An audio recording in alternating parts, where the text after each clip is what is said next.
kinapal o buong lupa, di ba? Praise Adonai. Oh. Sabi niya, ipakpak mo ang iyong mga kamay. Oh. Yung ipalakpak, yan. Ipalakpak mo ang inyong mga kamay. Lahat ng mga bayan, magsihiyaw kayo sa Elohim ng tinig ng pagtatagumpay. Sapagkat ang Adonai, tanda natin, sapagkat ang Adonai ay kataas-taasan.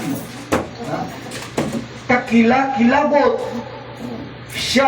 Siya'y dakilang hari sa buong lupa. Kalay mo yan. Kaya nga kung nakilala mo Adonai, magsaya ka, pumalakpak ka daw. Kung nasusunod mo siya, ay wala nang pag-aalaala. Pag-aalaala. Yan. O pag-alala. Yan. Sapagkat, magiging masaya ka. Mayroon kang pag-asa sa buhay na walang hanggan. Di ba, praise Adonai? Kaya nga, alam niyo, mga kapatid, ang paglilingkod sa mga Adonai is biyaya, no? Sapagkat anuman, sabi nga anuman ang mga pagsubok na dumating sa iyong buhay, magiging parang napakagaan sapagkat mayroong kapayapaan sa iyong puso, mayroong kang pag-asa, alam mong hindi ka pababayaan ng ating mga Adonai. Kaya alam niyo, maging si Haring Solomon nung sumulat siya dito sa Proverbs 29, mayroong babala para doon sa mga tao na ayaw sundin at kilalanin ang mga utos ng ating Adonai. Sila'y nananatili doon sa mga sa kalagayang masama. Kaya nga dito, pinapaalalahanan yung mga taong walang pananampalataya. Sabi nga dito sa Proverbs, tingnan natin, Proverbs 29 verse 2, when the righteous are in authority, the people rejoice. But when the wicked beareth rule, the people mourn. Yan. Kaya nga, dito makikita mo mga kapatid, na mayroong paalaala na kailangan ang mga leader is matuwid. Diba? Pagka ang matuwid, sabi nga ay nasa kalagayan otoridad.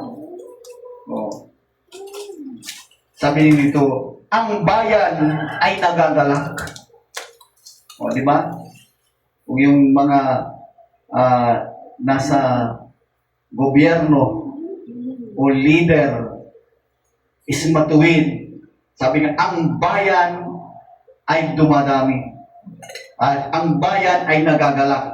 Yan. Sumasaya. Ngunit, pagka ang masama ay nagpupuno. Yan yun. Pag ang leader mo is maging masama, ang bayan ay nagbubuntong hininga. Yung word, sabi, ibig sabihin parang nagluluksa Nagbubuntong hininga ang translation nito. Hindi kumbaga hindi kumbaga magaan ang dating hindi malalim to. Kapag ang bayan ay pinamumunuan ng masama, sabi nga ang bayan ay nalulungkot o nagdaramdam. Diba?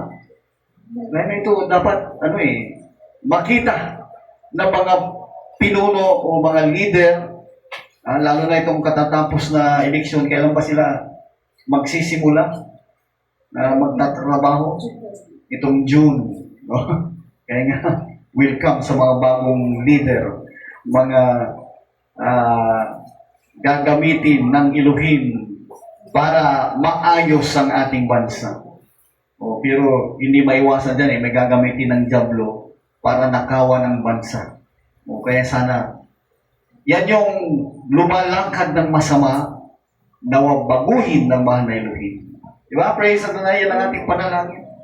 Kaya nga, sabi nga ni Haring David dito sa 119 verse 77 ng mga awit, sabi pa nga niya, "Let thy tender mercies come unto me, that I may live, for thy law is my delight." O, sana maging ganun sila, itong mga leader, manalangin, humingi sa mahal na Adonai, na dating sa nila ang malumanay na kaawaan ng Adonai. Bigyan sila ng wisdom, knowledge, and understanding na makapaglingkod sila na maging kaaya-aya, makatwiran sa ating bansa. Di ba? Praise Adonai.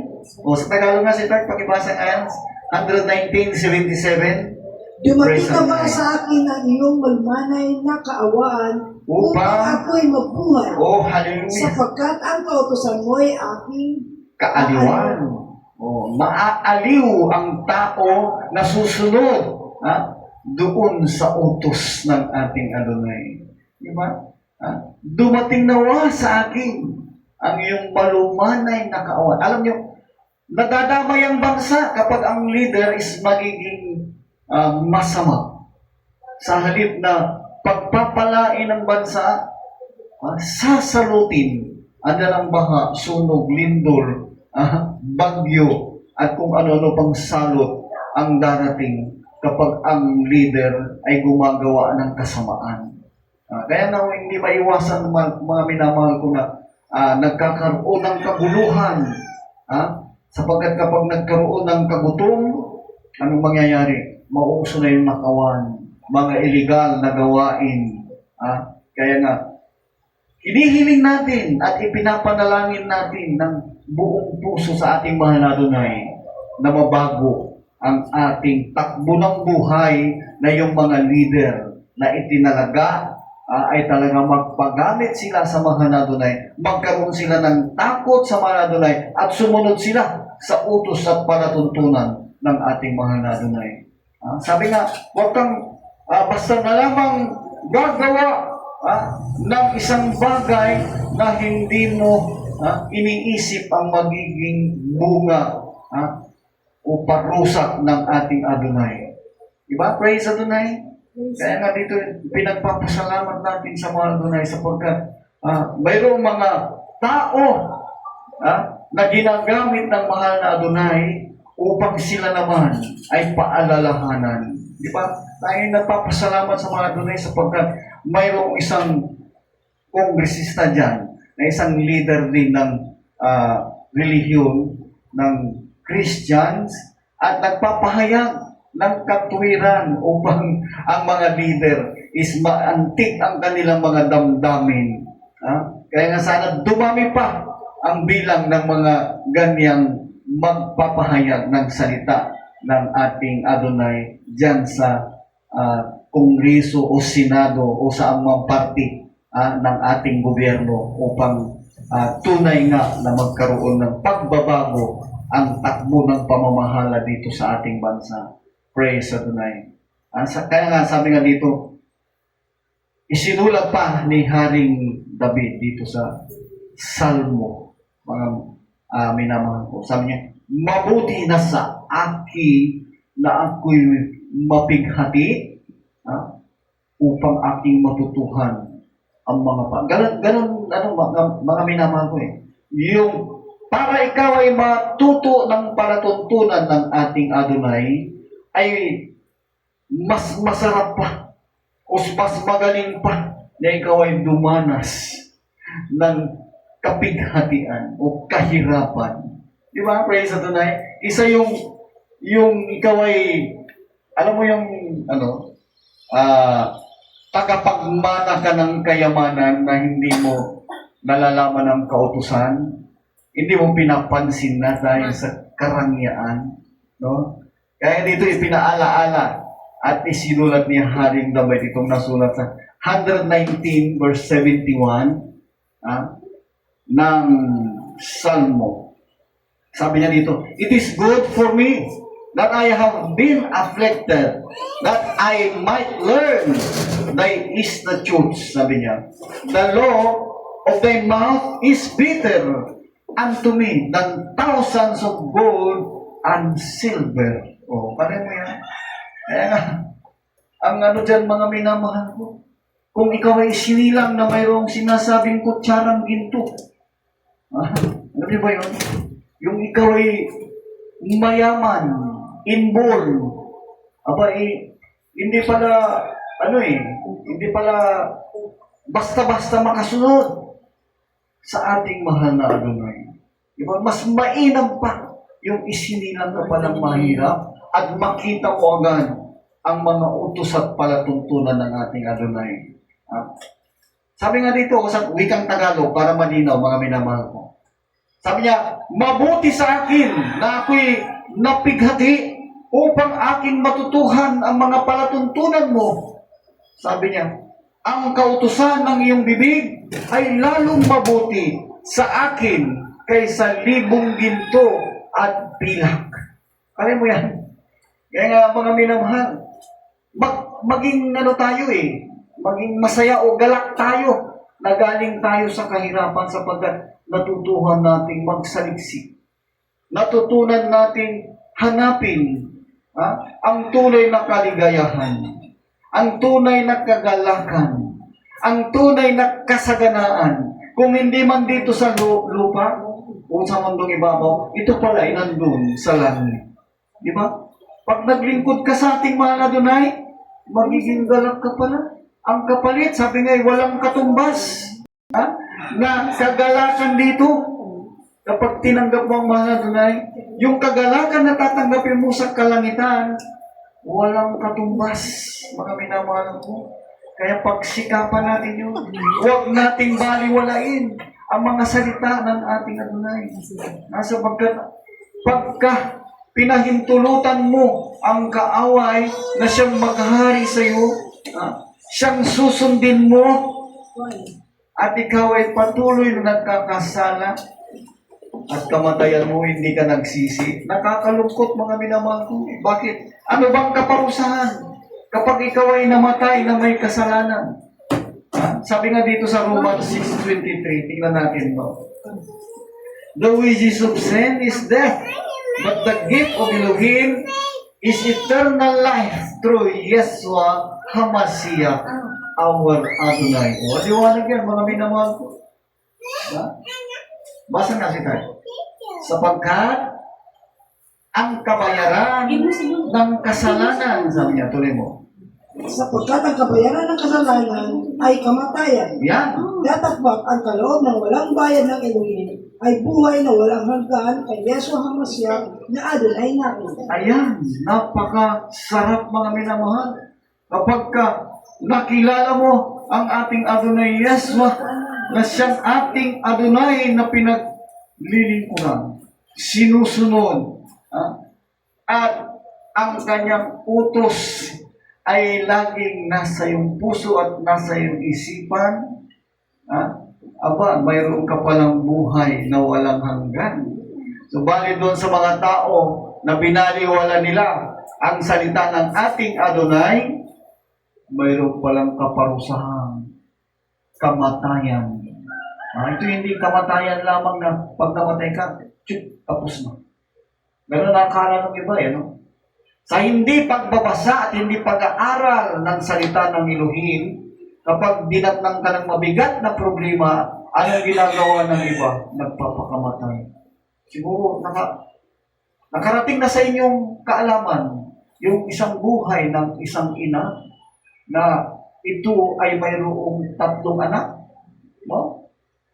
At dahil sa kahirapan, sapagkat ang kanyang asawa ay naging irresponsable, hindi niya sinuportahan ng tama. Ano nangyari? Binuhusan ng gasolina yung mga maganda pa naman ang guwapo pa yun. Malaki yan. Sinunog niya after nagpati siya. Nagpakamatay. Akala niya tapos na. Hanggang doon na lamang ang buhay. Mga kababayan ko nakakalungkot. Sapagkat kung ano man ang iyong problema, huwag mong idamay ang iyong buhay. Sapagkat habang may hininga, mayroong pag-asa. Pag namatay ka, na gumawa ka ng kasalanan, mayroong impyerno. Dagat-dagatang apoy at asopre. Doon ka dadalhin. Na doon ay sinasabi, ang mga uod ay hindi namamatay. Akala mo, mamamatay ka doon? Hindi ka mamamatay-matay doon. Hihiyaw ka ng hihiyaw sa sakit, kirot, kadalamhatian. Walang hanggang durusa. Yun ay kamatayan sa kabila. Hindi dito sa mundong ibabaw. Kaya nga nakakalungkot mga minamahal. Huwag mong gawin ang tapusin ng buhay dito. Yung ikaw ay magpapakatiwakal o magpapakamatay. Sapagkat mayroong kang pupuntahan na ayaw mong maratnan. Kaya nga dito mga minamahal ko, itinuturo sa atin kung paano ang magiging kalagayan ng tao na isang makasalanan na hindi nagsisi. Ang kabayaran ng kasalanan, sabi dito'y kamatayan. Subalit, ang kaloob ng Elohim na ito'y walang bayad. Mga minamahal, hindi yung pwedeng bayaran. Hindi yung pwedeng suhulan ang may dala nito. Sapagkat ito'y kaloob ng Elohim na walang bayad sa pamamagitan ng kanyang anak na si Adonai Yeshua Mashiach. Kikilalanin mo siya. Kilala ng marami, Panginoong Jesucristo. O, di ba?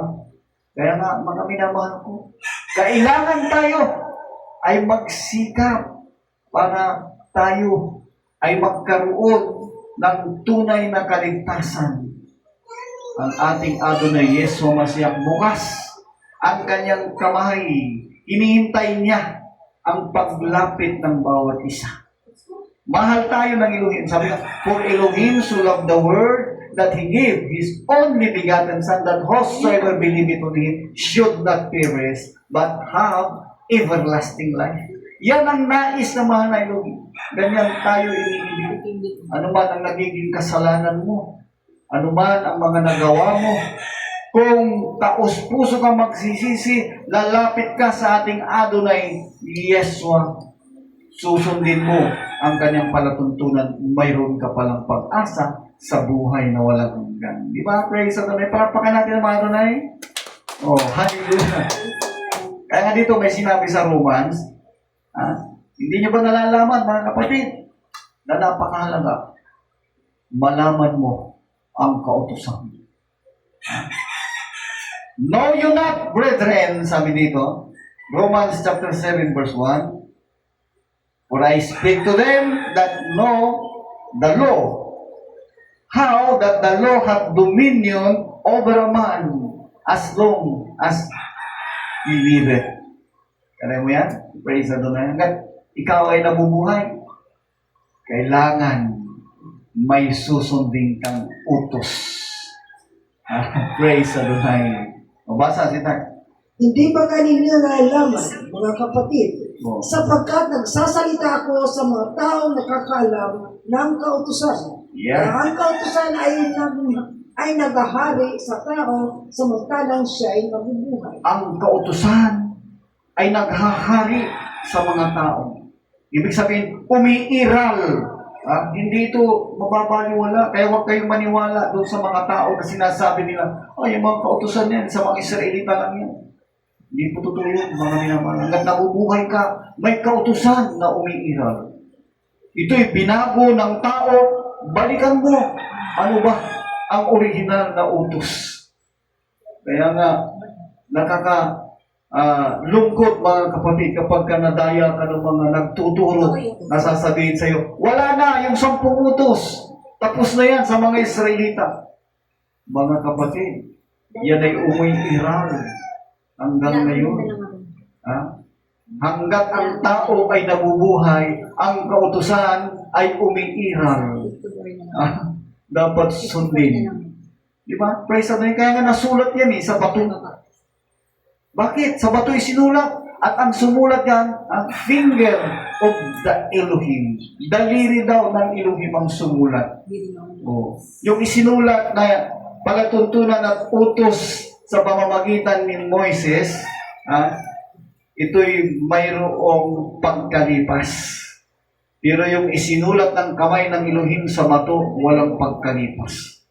Sabi nga, iningatan mo yung kautusan, natisod ka sa isa, nagkasala ka sa lahat. Kaya nga doon sa isinulat ng mga na Elohim sa bato, ibig sabihin, hindi mo sinunod yung isa, nagkasala ka sa lahat. Parang kadina yan mga minamahal. Hindi 10 ng kadina. O kung patirin o sirain yung isa sapagkat masisira ka doon sa lahat. Nagkataon dyan, mga minamahal ko, na itinuro ng tao, binawasan ng isa, hinati yung pang-10. Kanay mo yan? Yan ang nasusunod ng karamihan ngayon sa dambuhan ng relihiyon. Bakit? Tingnan nyo Ang unang utos, sabi ng ating mahal na Elohim, ako ang Adonai, yung Elohim na naglabas sa inyo sa Ehipto.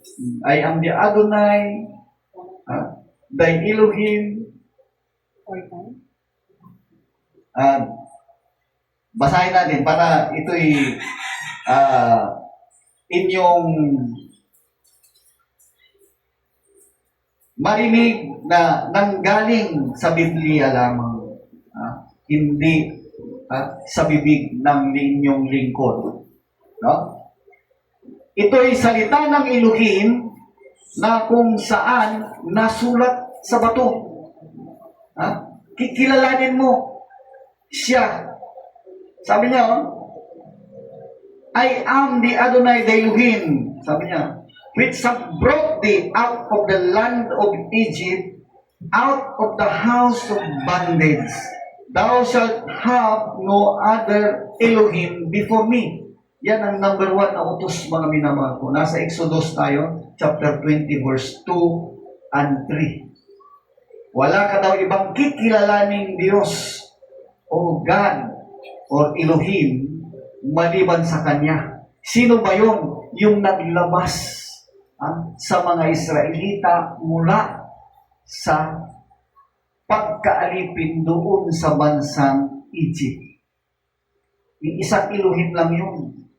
Ang nakakalungkot iba't ibang relihiyon, mayroon na silang tinawag na Diyos. Diba? Yung mga inchik. Bakit may dinadalanginan sila na si Buddha? Yung mga Shintoist, may dinadalanginan silang iba. Yung mga Muslim, huwag kayong magagalit, mga minamahal, subalit ito'y totoo. Dumadalangin din kayo kay Allah. Hindi naman Allah ang ipinakilala sa mga Israel. At sinusunod nyo ang turo ng isang propeta na si Muhammad. Nakakalungkot, mga minamahal. Sapagkat sa banal na kasulatan, walang Muhammad na ginamit ng ating mahal na Adonai na magturo. Walang Muhammad na nagsabi, I am the way, the truth, and the life. No man can go to the Father but by me, sabi ng ating Adonai. Walang Muhammad, mga minamahal ko. Huwag kayong mga galit. Sapagkat mahal kayo ng Elohim. Nais niya kayong magmulat ng inyong mga mata at pangunawa na ang tunay na kinasihan ng Elohim na magdala ng kaligtasan ay mula sa Israel, hindi mula sa mga Muslim. Kaya nga maraming Muslims na nakukonvert. Sapagkat ito sa huling panahon nakikita na nila ang kaligtasan ay nanggagaling lamang sa mga Hudyo, sa ating mahal na Adonai, Yeshua Mashiach, isinilang isang Hudyo. Diba? Praise Adonai? Kaya sabi dito, huwag kang magkaroon ng ibang Diyos o ibang Elohim. Dapat sundin mo Huwag mong kilalanin yung sinasabi nilang ibang pangalan. Mayroong Elohim ng Israel. Ha? Na nag-iisang Elohim, isang silusong Elohim. Sabi niya, ha? Number 2 na utos niya, huwag kang gagawa ng larawang inanyuan. Thou shalt not make unto thee any graven image or any likeness of anything that is in heaven above or that is in the earth or that is in the water under the earth. Kaya nga, mula doon sa ilalim ng tubig, sa ibabaw ng lupa at hanggang sa may kalangitan, wala kang ibang sasambahin o pananalanginan. Mayroong mga tribu dyan, pag lumalabas yung buwan, nananalangin sila doon, akala nila nandun yung Diyos. Mali po yun, mga minamahal ko. Kaya nga, siluso ang Elohim. Itong utos niya dapat mong sundin. Ano ba yung number 3 na utos niya? Huwag mo daw gamitin yung kanyang pangalan sa mga bagay na hindi niya binaglagyan ng kanyang pangalan. Thou shall not, sabi niya dito, thou shall not take the name of the Adonai the Elohim in vain, for the Adonai will not hold him guiltless that taketh his name in vain. So ito mga minamahal ko, importante mabalik sa ating isipan na mayroong utos na hindi lumilipas. Effective yan hanggang ngayon. Kaya, kung mayroon kang mga bagay na katanungan sa ating mahal na Adonai, mayroon siyang espiritu na magtuturo sa iyo. At ito'y dapat mong tawagan. Siya si Adonai Yeshua Mashiach. O sa mga Christian, tinawag nilang Jesus Christ. Ang espiritu niya, ang siyang gagabay, papatnubay sa iyo. Ipapakita niya sa iyo ang mga bagay na darating. Kaya na dito mga minamahal ko, dapat sa Kanya tayo tumiwala. Hindi ba ninyo nalalaman, sabi nga, mga kapatid, na ang kautusan ay naghahari sa tao samantalang siya nabubuhay? O ilan? 3 pala yung nabanggit ko. Magkaroon na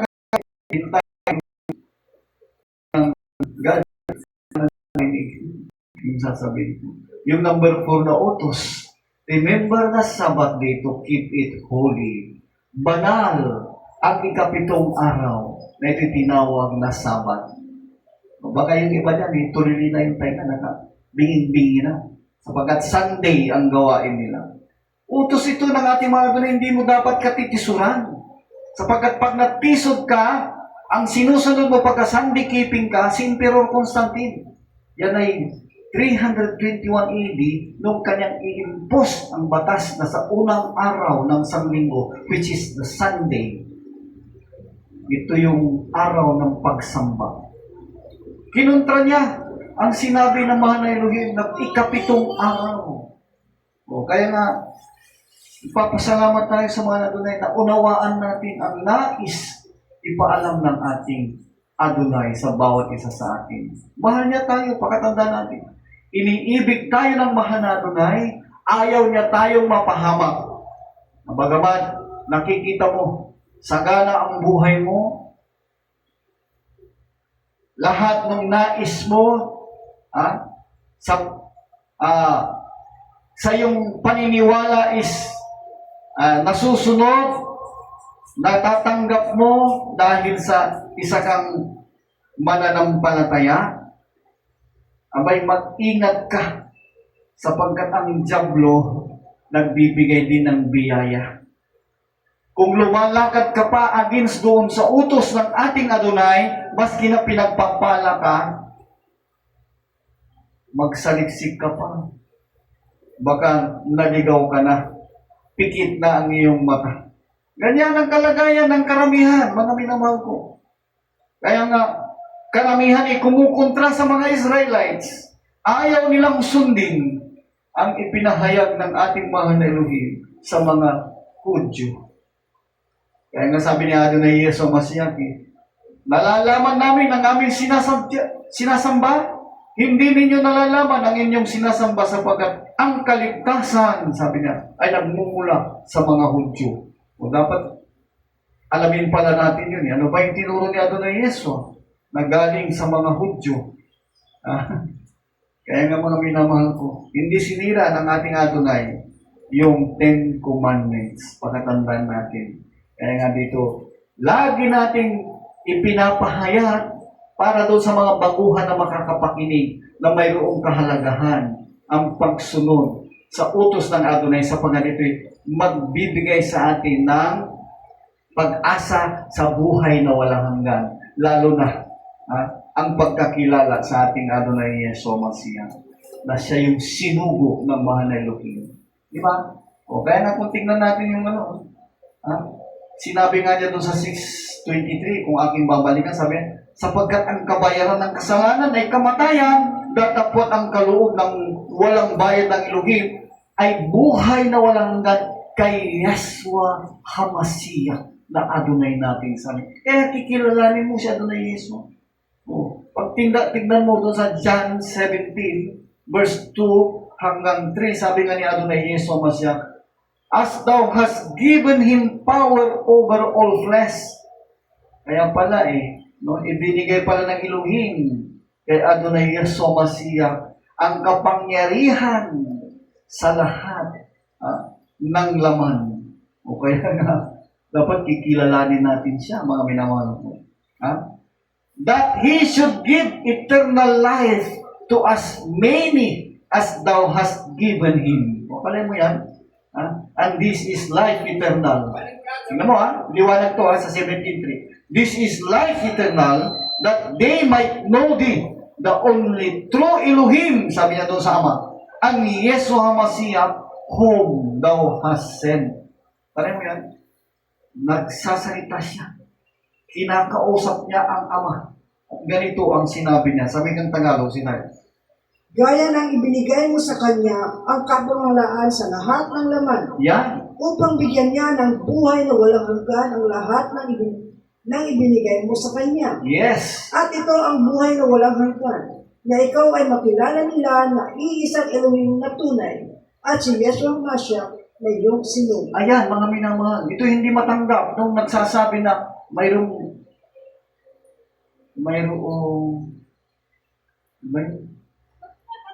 sa Trinidad, mayroong pagkakapantay-pantay. Di ba? Yung Ama, yung Anak, at saka yung Espiritu daw, there's equality. Mayroon daw pagkakapantay-pantay. Kung pantay-pantay sila, hindi na nanalangin. At hindi na kinausap ni Adonai Yeshua ang kanyang Ama. Dito aliwanag, no? Sa 17:2 ng John, para doon sa mga naniniwala na may mystery of Trinity. Sabi nga, misteryo daw yun. Kailangan malaman natin ang katotohanan na aral na ipinahayag sa mga Israelitas. At ito yun, mga minamahal ko. Sinabi ni Adonai Yeshua sa Ama, Ama, gaya ng ibinigay mo sa Kanya, sabi niya, sino tinutukoy ko niya? Sarili niya. Ang kapamahalaan sa lahat ng laman. Alam mo yan? Ibinigay ng Ama sa Anak ang lahat ng kapamahalaan sa laman. Upang bigyan niya ng buhay na walang hanggan ang lahat ng ibinigay mo sa Kanya. O kaya nga yung Ama, pag dinalanginan natin, lalapit ka sa Anak. Yung Amang kukuha sa'yo, bibigyan ka doon sa Anak. Siya pala. Upang, sabi na dito, bigyan niya ng buhay na walang hanggan ang lahat ng ibinigay mo sa Kanya. O sa kung tinawag ka na mahal na Elohim, ibibigay ka doon sa Anak. Kilalanin mo ang aking siyang aking sinugo. O di ba?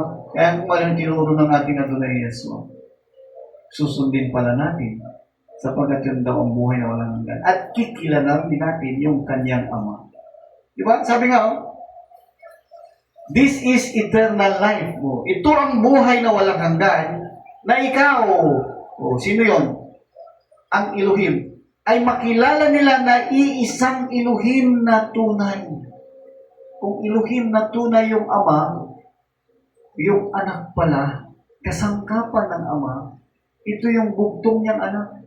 Ito yung galing sa kanyang sinapupunan na salita na ginawa niyang tao. Kaya nalikha ang lahat ng mga bagay dahil may salita ang Elohim galing sa sinapupunan niya. Mayroon ba equality? Kung tanungin ka, sister Lynn, mayroon ba equality? The Father is greater than the Son. Walang equality. Yung Ama, siyang lumikha sa anak. Siyang unang nilikha bago lahat ng gawa. Lahat ng creation, mga kababayan. Nung sabihin ng Ama, there shall be light, sabi niya, ang unang nilikha ng Elohim, yung boses niya, yung salita niya. Nagkaroon ngayon ng liwanag. Kung alin ang nauna? Yung anak o yung liwanag?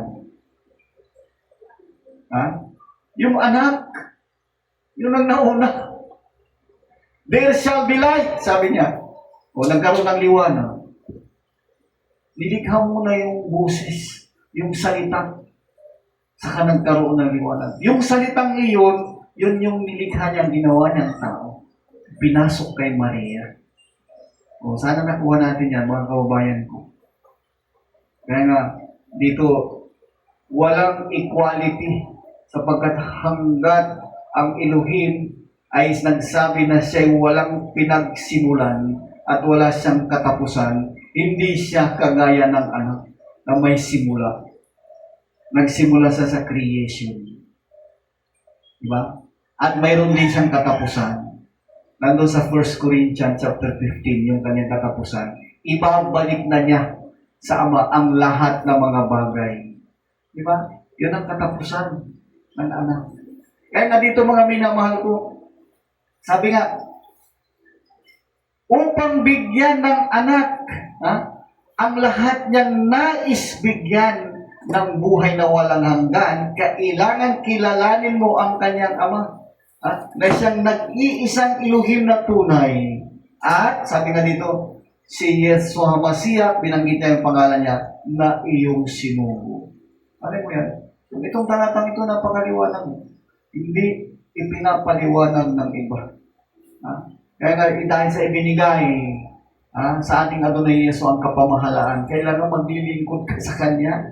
Sabi niya dito sa 12:26, if any man serve me, let him follow me. Paano mo yan? John 12:26, ano? And where I am, there shall also my servant be. If any man serve me, him will my Father honor. O, di ba? Praise Adonai. Kumbaga, taba ng puso na ikaw ay pararangalan ng Ama dahil naglingkod ka sa anak.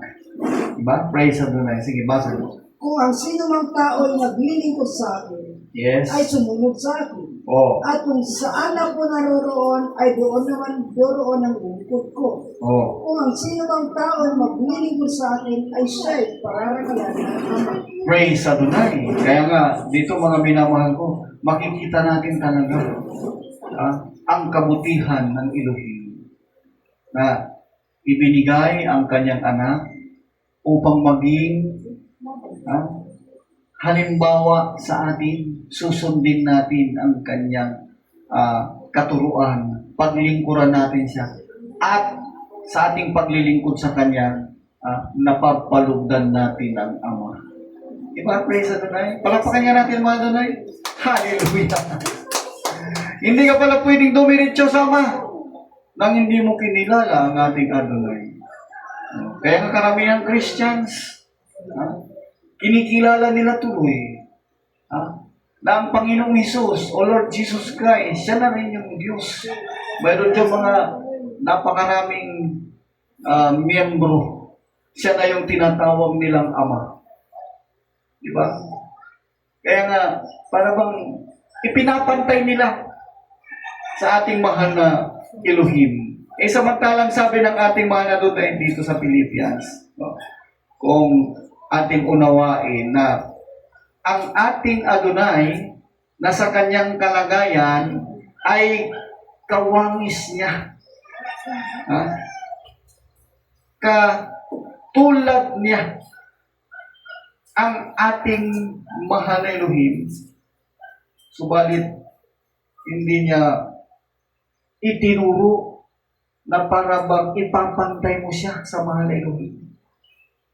Philippians chapter 2, verse 5. Kaya nga ito ginagamit din ng mga Trinitarian na mayroong equality daw. Sabi dito, let this mind be in you, which was also in Yeshua HaMashiach. Di ba?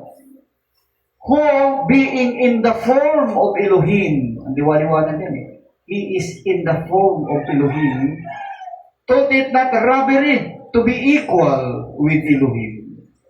Hindi niya inangkin o pinanghawakan. Nakapantay niya ang Elohim. Sa Tagalog sinabi. Magkaroon kayo sa inyo ng pag-iisip Yan. na ito'y kay Yeshua HaMashiach din naman. Hallelujah. Na siya, bagamat nasa inyong Elohim, ay hindi niya inaring isang bagay na nararapat panangnan ang pagkapantay niya sa Elohim. Hindi nararapat panghawakan o ariin nakapantay niya ang Elohim. Kaya nga, doon sa mga nagpapakilala na si Adonai Yeshua, siya yung tinatawagan nilang Ama. Iba yung Ama at iba yung Anak. Yung Anak, sinugo ng Ama para tayo bigyan ng halimbawa. Kaya nga sabi ng ating Adonai, I am the way, the truth, and the life. Kung siya lamang ang daan at ang katotohanan at ang buhay na iyong sinusunod, makakarating ka nga sa Ama. Di ba? No one can go to the Father but by me. Sabi niya paniwalaan natin. Sapagkat nais ng mga Adonai na yung ginawa niya is maging halimbawa sa akin. Hindi niya ipinantay ang sarili niya sa Ama. Huwag nating isipin na pantay sila ngayon. Yan lumalampas ang isip ng iba, di ba? Kaya nga, dito itinuro pa ng ating Adonai. Sapagkat mayroong tagpo na kinausap niya ang Ama at narinig ng mga tao, nagulat sila, akala nila kulong. Subalit sinabi ng ating Adonai, nangyari ito para sa inyo. Para paniwalaan ng mga tao na si Ama o Elohim ay dapat siya lamang ang iyong purihin at sa pamamagitan ng ating Adonai. Kaya nga narito ako, sabi niya ito, basahin natin.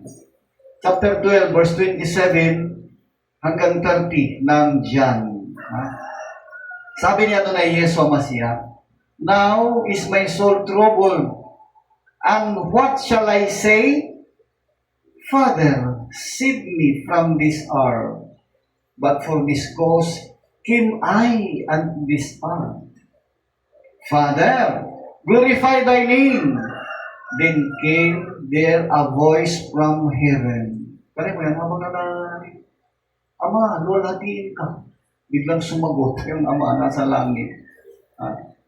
Then came there a voice from heaven saying, I have both glorified it, sabi niya, and will glorify it again. Yan. And the people therefore that stood by and heard it said that it thundered, kumigla, o kumulong. Others said, an angel spake to him. Praise Adonai. Then Yeshua answered and said, this voice, sabi niya, narinig nila, came not because of me, but for yours. For your sakes, sabi niya. Yung boses na yun, dumating hindi para kay Adonai Yeshua, kundi para paniwalaan ng mga tao na mayroong ama na dinadalanginan si Adonai. Di ba? Praise Adonai. O, basa nga si Tart. Ngayon ay nagugulmihanan ang aking kaluluwa. Sabi na Adonai. At ano ang aking sasabihin? Ama, piligtas mo ako sa oras na ito. Yes. Ngunit dahil dito ay naparito ako sa oras na ito. Yan. Ama, luwalhatiin mo ang iyong pangalan. Dumating nga ang isang tinig na mula sa langit na nagsasabi, niluwalhati ko na at muli kong luluwalhatiin. Makalain mo yan. Nag-usap sila, sumasagot ang ama. Ang karamihan niyang nangaroon ay nangakarinig, ay nagsipagsabing kumulo. Sinabi ng mga iba, isang anghel ang nakipag-usap sa kanya. Kala ng iba, anghel ang kumausap kay Adonai. Sumagot si Yeshua at sinabi, ang tinig na ito ay hindi dumating dahil sa akin, kundi dahil sa inyo. Ayun, ipinapakilala ng Elohim. Iba yung ama, iba yung anak. Kaya nga doon sa mga, inuulit natin mga kababayan ko, hindi natin sinisiraan yung mga Trinitarian na nagsasabi mayroong equality, may mystery of Trinity. Wala po, mga minamahal ko. Unawain natin. Ayaw ng ating Adonai na madaya kayo. Nais ng Adonai na lahat ay maligtas. Kilalanin natin ang Ama, nag-iisang Elohim na tunay, at si Yeshua Masiyak, yung anak, ay kanyang sinugo. Ito, liwaliwanag. Sabi niya, nangyari ito, hindi para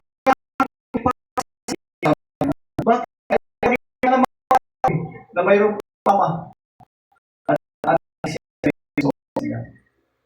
Siyang may dala ng kaligtasan. Ibinigay ng Ama sa kanya ang lahat ng kapamahalaan sa laman. Dapat maunawaan natin yun. Na kung sino yung nais bigyan ng ating Adonai ng buhay na walang hanggan, is matatanggap niya. Mangyayari. Kaya mo yan? No, kaya nga dito, mga minamahal, maging maliwanag sa atin. Huwag tayong padaya sa kaaway. Huwag nating isipin na yung pag-iisip ng ating Adonai is lalampasan natin. Sasabihin natin na, ikapantay mo pala ang Elohim. Sinabi niya, magkaroon kayo ng kaisipan, sabi niya. Nagaya ng kaisipan niya, doon ay Yeshua Masiyak. Ano yung kaisipan niya? Kahit na nasaan yung Elohim siya, hindi niya inarik na kapantay niya ang Elohim. Dapat walang equality. Mayroong ama, mayroong anak na nagtuturo sa atin. So, kaya nga sabi nga dito sa Mateo, kung ang ating buhay, sabi nga dito is, nasa kasaganaan, nasa kaginhawaan, subalit wala ka naman sa tamang landas ng kaligtasan, baliwala pala mga minamahal. Kaya dapat bigyan natin ng kahalagahan yung kaligtasan higit pa kaysa mga karangyaan o kayamanan dito sa daigdig. Huwag ka makuntinto kung ang buhay mo ay ang ganda, sagana ka sa lahat, mayaman ka. Huwag ka makuntinto sa kalagayan na yan.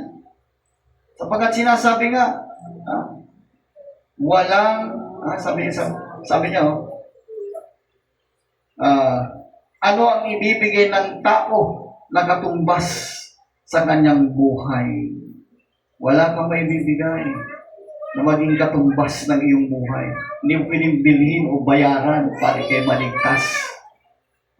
Kailangan ikaw ay matuto sa turo ng ating Adonai sa Masiyak. Yun ang kaligtasan. Ibinigay ito na walang bayad, sabi nga eh. Di ba? O, basahin natin 16 verse 26 hanggang 27 ng Mateo. For what is a man profited if he shall gain the whole world and lose his own soul? Or what shall a man give in exchange for his soul?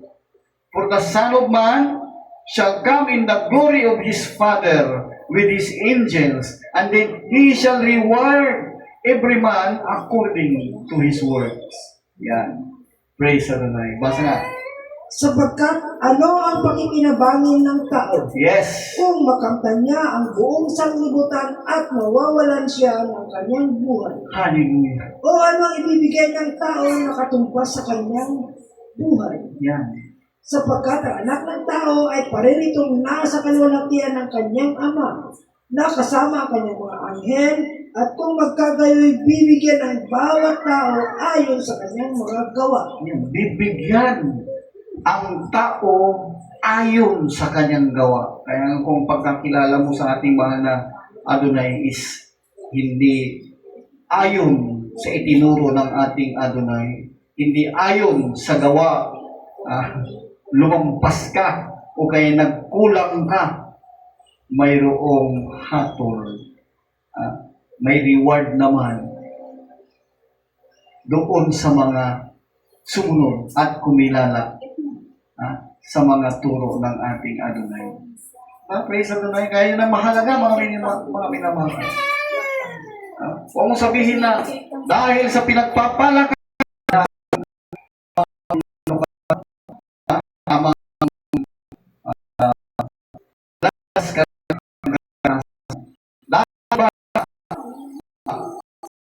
para buhay, kala mo na hindi pa.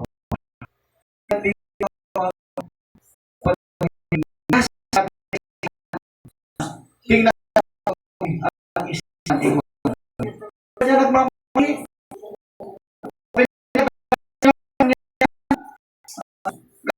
Pahinga kahit lang sila, pahinga na sila, paisi-isi na lang.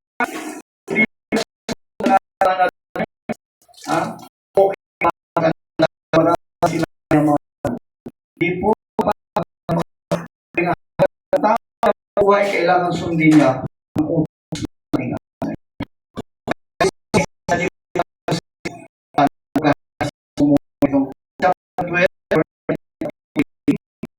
Ang sinulat na kami na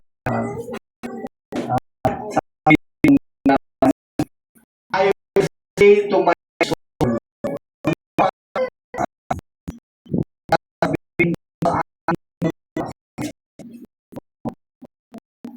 thou hast for years, take it easy, it's great, and be merry. Thou fool, this night thy shall be revived, those which thou hast provided. This night, yung inihanda mo, mapapakanin niya. Din pala niya ang kaluluwa. Kaya huwag magtiwala sa kaman mga tao kung ang iyong tiwala natin. Kasi natin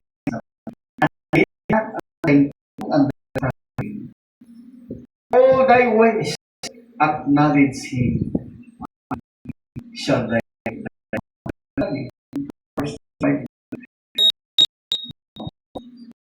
kasi dito na sabi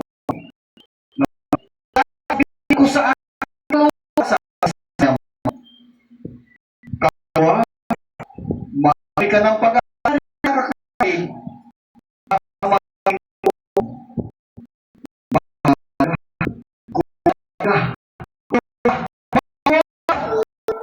palanda kaya kinauli kanyang kaluluwa.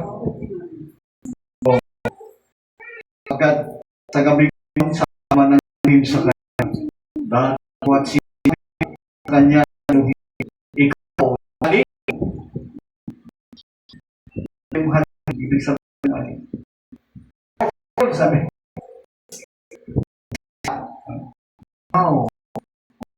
natin ngayong hihingi ko sa iyo ang tulong, babawiin niya ang iyong lahat ng nabubuhay. Bigyan na tulong. Ano ko? Siguro may kanila. Yan, natin. Hindi tayo yan eh. Mababasa doon sa doon sa 16, no? Sinuwi mo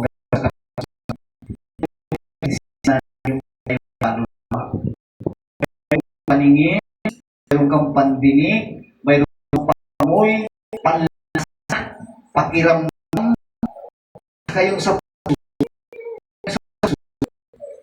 mayroon kang pag-iisip, mayroon kang dito minamahal ko sa ito, ikaw na halik, sabi ng hihingin ko sa iyo, kay babawin ko sa iyo, sa gabing ito ang iyong kaluluwa at ang mga bagay na inihanda mo, mapapagkanino kaya? Ganyan ang sinasabi ng ating mahal ni Elohim doon sa mga tao na pinabayaan, hindi na kinilala ang mahal na Adonai. Puro negosyo na lang, puro hanap buhay na lang, puro pagpapayaman na lang. Hindi na sumasamba. Halin kayo daw. Hindi ako may sabi. Thou has full, sabi. Thou full, sabi ng ating mahal na Adonai. No? Sakang mangmang. Yan ang simpleng madaling unawain. Kapag hindi mo kilala ang mga Adonai, ayaw mong sundin ang kanyang kautusan, isa ka daw mangmang. Kaya nga, pag binawi ang iyong kaluluwa, alam niyo ano mangyayari? Patay. Lahat ng mga ari-arian niya mapupunta doon sa kung sino yung kanino kaya maiiwan, sabi ng mga Elohim. Kaya nga yung kahit na isang, sabi nga ng iba 5 o isang pera, hindi mo madadala doon sa patutunguhan mo sa impyerno. Ganun ang buhay noong mayaman na namatay kasama si Lazarus. O gusto niyong basahin natin yan? Marami naman. Kung medyo mahaba-haba, pero ito magbibigay ng takot sa atin para doon sa mga pinapabayaan ang kanilang kaligtasan. Binabaliwala ang salita ng Elohim. Sabi niya dito sa Lucas 16, 19 hanggang 23. Yun lang babasahin natin dahil mahalaga ito mga minamahal ko. Sabi nga dito, there was a certain rich man, mayaman, which was clothed with purple and fine linen and fared sumptuously every day. And there was a certain beggar named Lazarus, which was laid at his gate, full of sores, and desiring to be fed with the crumbs which fell from the rich man's table. Moreover, the dogs came and licked his sores. And it came to pass that the beggar died and was carried by the angels into. And it came to pass that the beggar died and was carried by the angels into Abraham's bosom. And the rich man also died and was buried. And in hell, he lift up his eyes. Ito mayaman.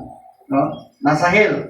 Being in torments, and seeth Abraham afar off, and Lazarus in his bosom. Praise Adonai. Basa nga, sa Tagalog.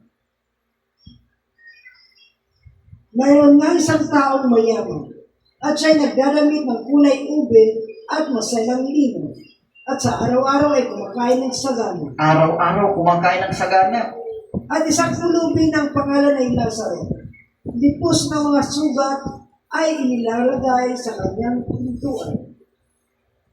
At naghahangad na mapakain ng mga pumo na nangahuhulog mula sa dulang ng mayaman. At lumapit pati ang mga aso at hinimura ng kanyang mga sugat. At nangyari na namatay ang pulubi at siya'y dinala ng mga anghel sa sinapupunan ni Abraham. At namatay naman ang mayaman at inilibing. At sa Hades na nasa mga pagdurusa ay itiningin niya ang kanyang mga mata at natanaw sa malayo si Abraham at si Lazaro ay nasa kanyang sinapunan. Ibig sabihin, nasa piling ni Abraham si Lazarus.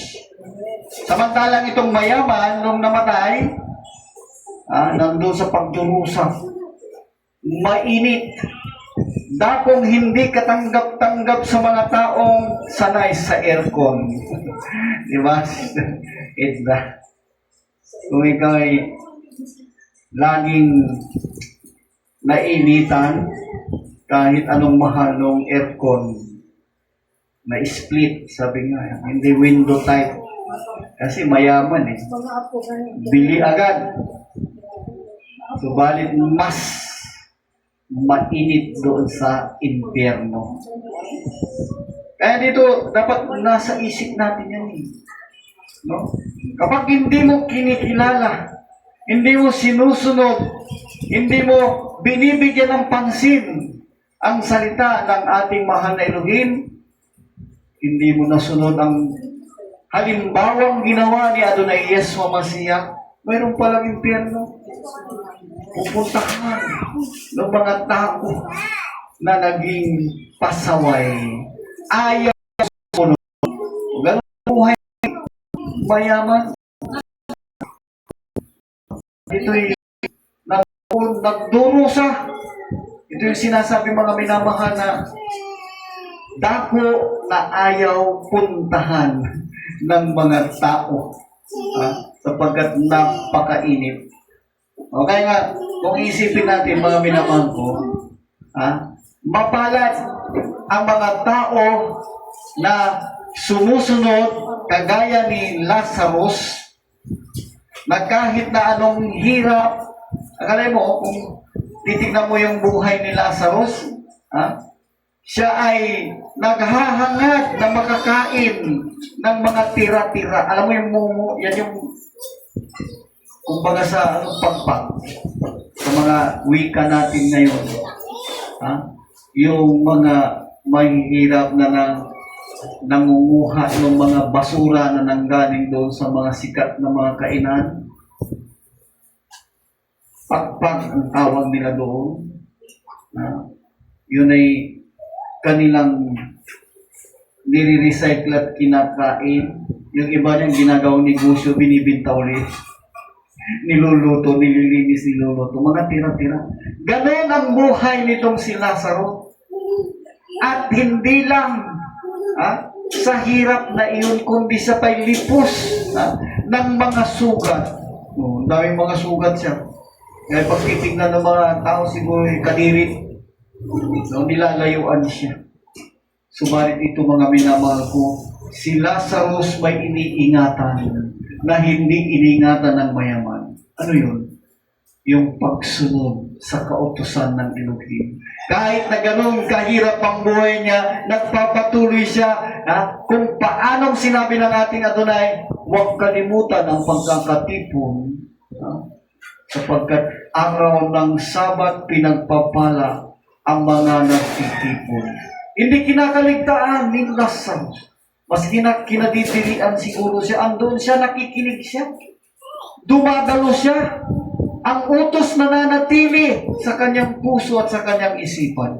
Hindi niya nilalabang na kahit na ganong kalagayan naghihirap siya, hindi niya makuha mga mangupit o magnakaw, mandaya,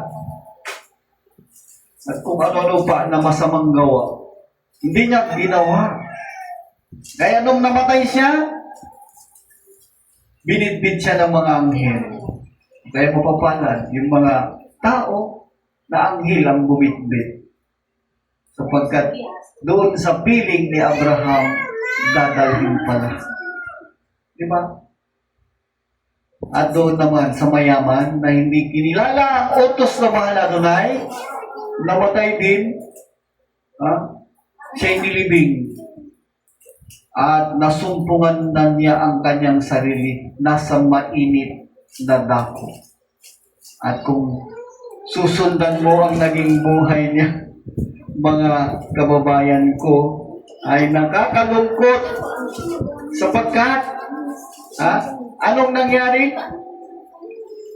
Itong mayaman, nung matanaw niya si Lazarus na sa piling ni Abraham, nakiusap siya.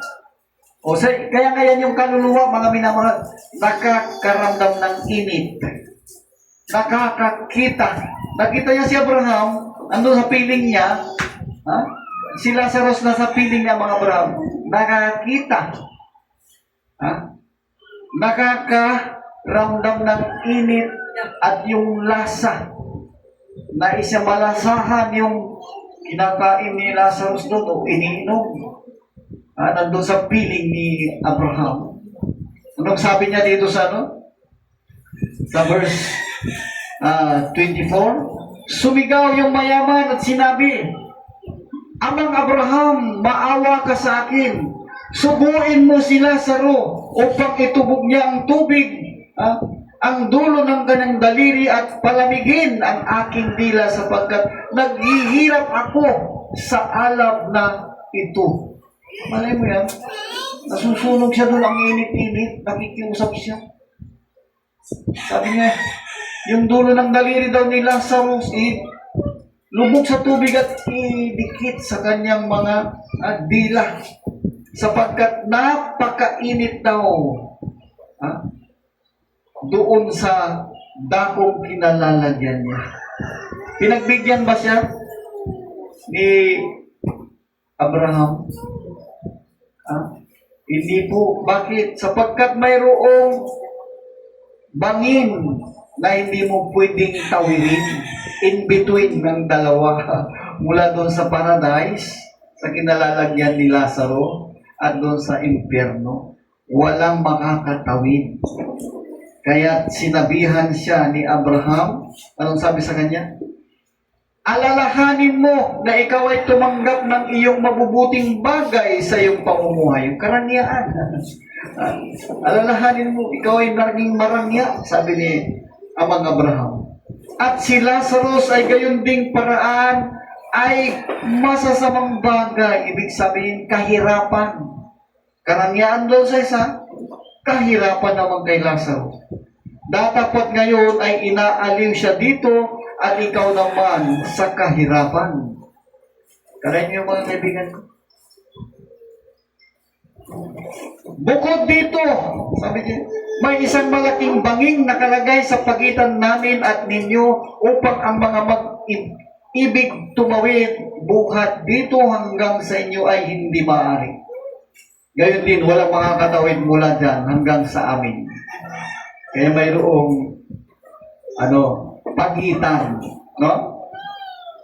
Nakiusap. Dito sinasabi yung damdamin.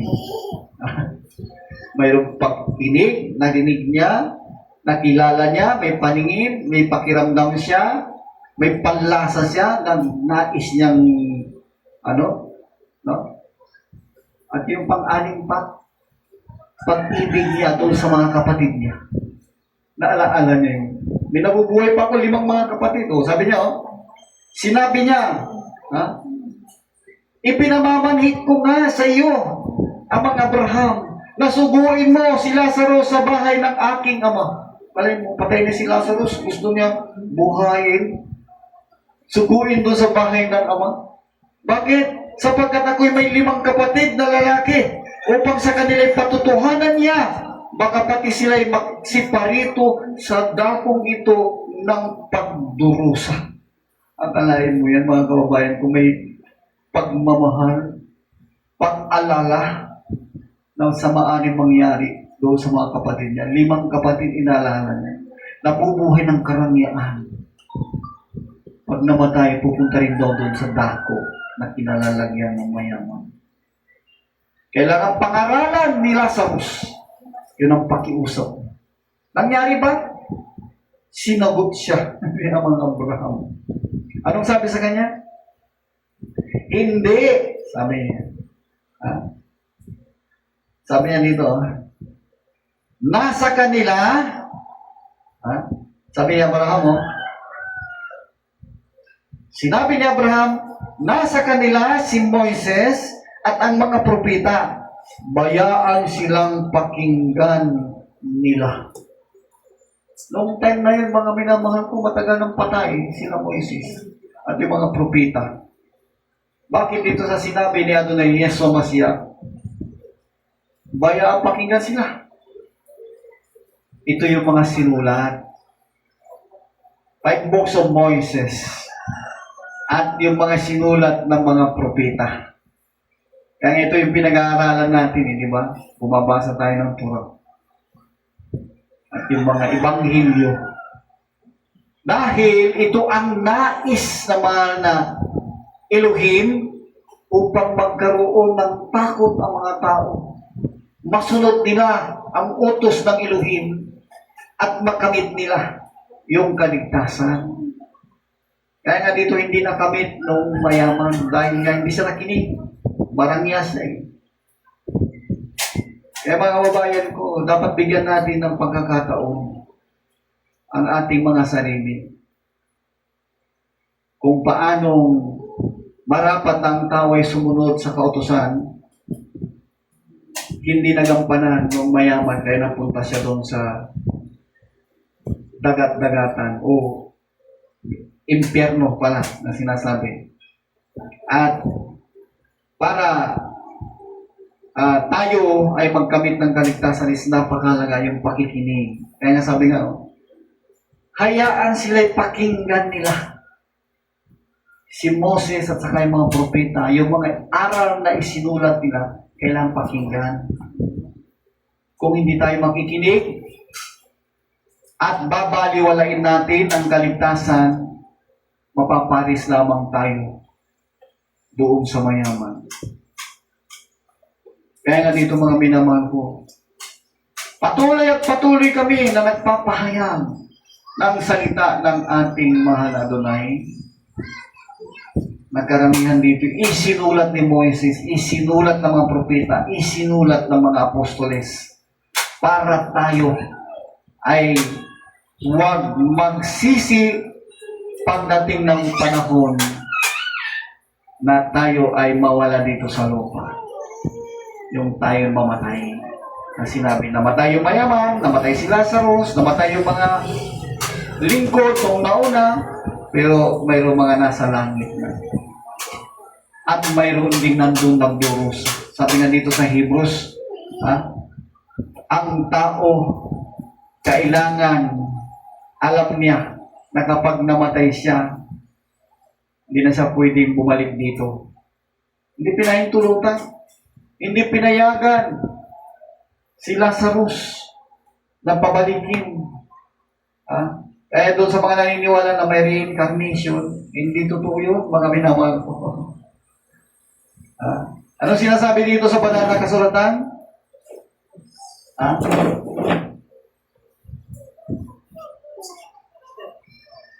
Sabi niya, and as it is appointed unto men once to die, but after that, after this, sabi niya, the judgment.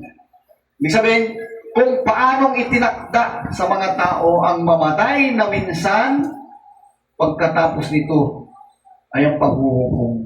Hahatulan ka pala. Pag namatay ka, walang reincarnation. Itinuro lang ng mga anti-Messiah, yung mga hindi sumunod sa aral ng ating Adonai. Ang tao kailangan mag-ingat kung paanong itinuro ng ating Adonai Yeso Masya ang kaligtasan. Sabi nga, siya'y nagbata, siya'y nagpakahirap para siyang maging halimbawa na ang kanyang hakbang ay masusunod natin. Kung paano siya naging sunuran sa Ama, maging sunod-sunuran din tayo. Yan ang nais ng ating mahal na Adonai upang ipagkaloob sa atin ang ipinangako. Pagkatandaan natin, kapag sinampalatayanan natin, tinanggap natin ang ating Adonai, ano sinabi ng John 1:12? But as many as receive Him, to them give Him power to become the sons of Elohim, even to them that believe on His name. Napakaliwanag yun mga kapatid. Kapag ikaw ay sumampalataya, sinunod mo ang ating Adonai, tinanggap mo siya, bibigyan ka pala ng karapatan maging anak niya. O kaya nga hindi ka natatawag ng alipin eh. Anak ng Elohim ang magiging tawag sa iyo kapag tinanggap mo. Sa pamamagitan, sabi nga niya, ng pangalan ni Adonai Yeshua Mashiach. Even to them that believe on His name. Doon sa mga sumampalataya. Tanggapin ninyo. Huwag niyong tanggihan sapagkat ito yung nasusulat.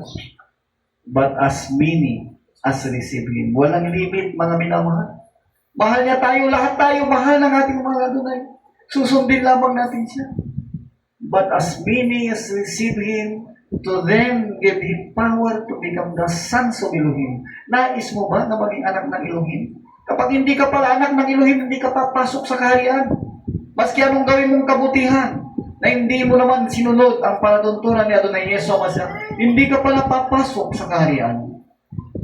Kaya nga, dito mga minamahal, itinuturo sa atin para tayo maging anak ng ating mahal na Elohim, sundin natin ang ating Adonai Yeshua Mashiach. Sapagkat sinabi ng mahal na Elohim, Kolosas 1:15, anong sabi niya doon? Ang ating Adonai Yeshua Mashiach, siya ang larawan ng Elohim na hindi nakikita, ang panganay ng lahat ng kanyang nilikha.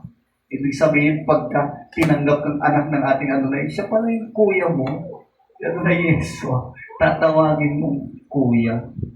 Walang nasulat na tatawagin mong kuya, pero panganay sa lahat ng mga magkakapatid. Sabi nga, kaya nga sabi pa nga na ating Adonai Yeshua Mashiach, di ba? Kay Maria, sabi niya, huwag mo akong hawakan. 20 verse 17 ng John. Sapagkat ako'y aakyat sa aking ama. Ngunit pumaroon ka sa aking mga kapatid. Sabi niya, tinawag niya mga kapatid, yung mga believers. Sabihin mo sa kanila, aakyat ako sa aking ama na inyong ama. O, ama niya, dahil kapatid niya yung mga lingkod, tinawag niya mga kapatid, ay ama din natin yung ama niya. Aking Elohim, sabi niya, na inyong Elohim. Bali na. Aliwa-liwanag yung sinabi ng ating Adonai doon sa chapter 20, verse 17 ng John. Kaya kung mahal mo ang iyong kaligtasan, sundin mo ang nais ng ating Adonai at tiyak tatanggapin mo. Ano man ang kanyang pangako, sabi nga niya, babalik siya after na may handa niya yung kalalagyan natin. Babalik siya, kukunin niya tayo. Ito yung tinatawag na rapture. Kaya ngayon lahat ng umasa, pumalakpak sa pangalan ng ating Adonai Yeshua Mashiach. Praise Adonai, hanggang dito na lamang. At ang lahat ng kapurihan, kapasalamatan, tanging sa Kanya lamang. Praise Adonai, tayo dumalangin. Hallelujah, o po nakila namin Adonai Elohim. Maraming salamat Ama sa iyong biyaya, sa iyong pagpapala, at lalo na sa aral na pinagkaloob ninyo sa araw na ito. Maraming salamat mahal na Adonai. At ibinadalangin namin Ama, sa bawat nakapakinig, maging datihan at mga baguhan, pagpalain mo, mabuksan ang kanilang kaunawaan at masunod kanila na bawat aral na iyong ipagkakaloob Ama ay matanggap nila at patuloy din Ama ibahagi ninyo. Gaya ng iyong sinabi, susuguin niyo ang iyong Ruach HaKodes na sa pangalan ng amin na Yeshua Mashiach, siya magtuturo sa amin, siyang gagabay sa amin. Patuloy namin hiningi Ama ang mga kalutasan, kagalingan, doon sa may mga karamdaman, hiningi namin Ama na pagalingin ninyo. Gaya ng iyong sinabi, ano ba nangingin ninyo sa aking pangalan? Gayon ang aking gagawin. Kaya na hinihiling namin, in the name of our Adonai Yeshua Mashiach, lahat ng karamdaman, mga ubos-ubon, leukemia, TB, diabetes, sakit sa internal organs, Lahat ng mga yan, malusaw, mawala, bumalik sa normal at gagaling. Lahat ng mga problema, ano man ang mga bigat, alam namin naman na kaya niyong lutasin. Hinihiling din namin in the name of the Lord Jesus Masiya. Panunta sa mga problemang yan. At ganoon din, mga negosyo na kailangan ng tao na sumasampalataya sa iyo, mga pagkaloob ninyo.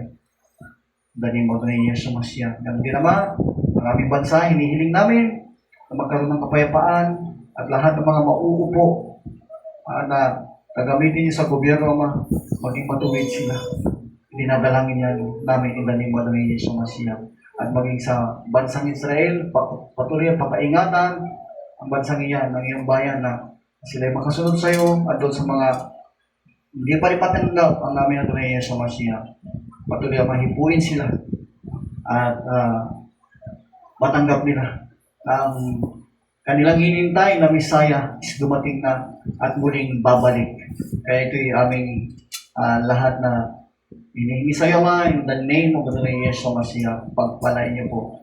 At maging sa pananagawa ito at sa lahat pa ng mga nagbibigay ng love offering nila sa pananagawa ito, ibuhos ninyo ang pagpapala sa kanila, ibalik niyo sila sa biyaya na kanilang pinagkakaloob, ibalik niyo sa kanila at ibigay niyo ng makalibong bisis pa, maging ang pag-iingat sa bawat pamilya na kanilang inaaniban. Sa pangalan po ito na Yeso Masiya, lahat ito'y aming hinihingi. Praise Adonai. Nandito na lamang mga kapatid.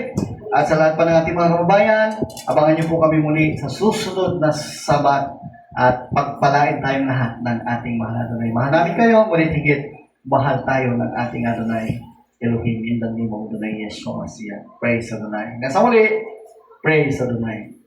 At tayo muli aawit sa ating mahal na Adonai, patira natin, nagtitipot yan. Praise Adonai. Sino ba yung mga nasa line natin? Ha? Nandyan si Tito Boy. Praise Adonai.